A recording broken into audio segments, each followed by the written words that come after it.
وفاداری کے ساتھ اسلامی جمہوریہ پاکستان کے آئین اور قانون کے مطابق اور ہمیشہ پاکستان کی خود مختاری سالمیت استحکام بہبود اور خوشحالی کی خاطر انجام دوں گا یہ کہ میں تخلیق پاکستان کی بنیاد اسلامی نظریے کے تحفظ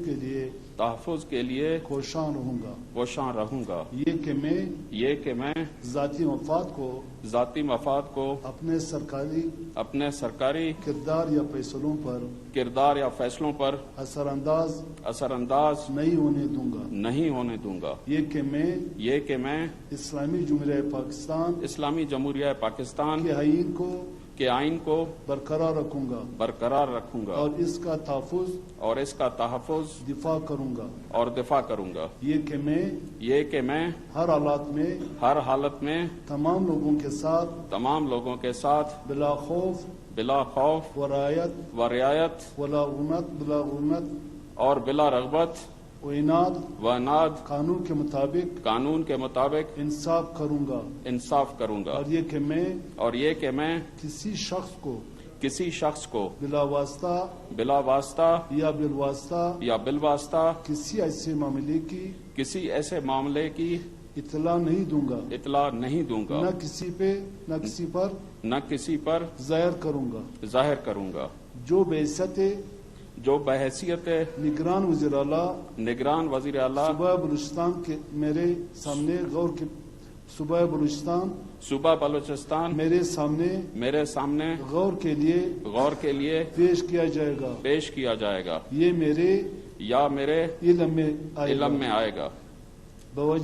جبکہ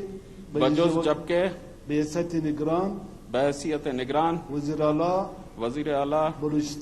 بلوچستان اپنے فرائض کی کما حق کہو انجام دہی کے لیے ایسا کرنا ضروری ہو اللہ تعالی میری مدد اور رہنمائی فرمائے آمین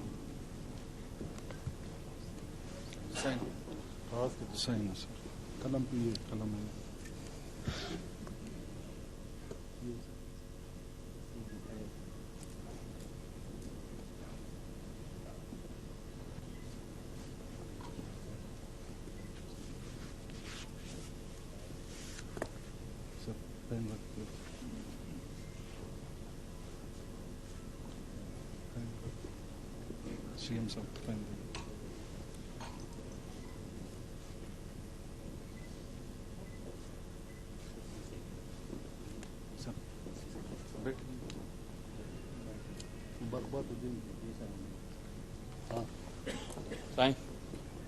خیر مبارک اللہ آپ کو بلوچستان اگر اجازت ہو تو آج کی تقریب میں علمبرداری کی کارروائی کے اختتام کا اعلان کیا گیا. ناظرین نگران سے نوا کے بتایا پیا کوئٹہ میں بلوچستان کے نگران ورے وزیر کے حلف برداری تقریب کے حوالے سے کے بتایا پیا نگران ورے وزیر میر علی مردان ڈوم کی حلف کھانی ورتو ہے. گورنر بلوچستان ملک عبدالولی کاکر نگران ورے وزیر کا حلف ورتو.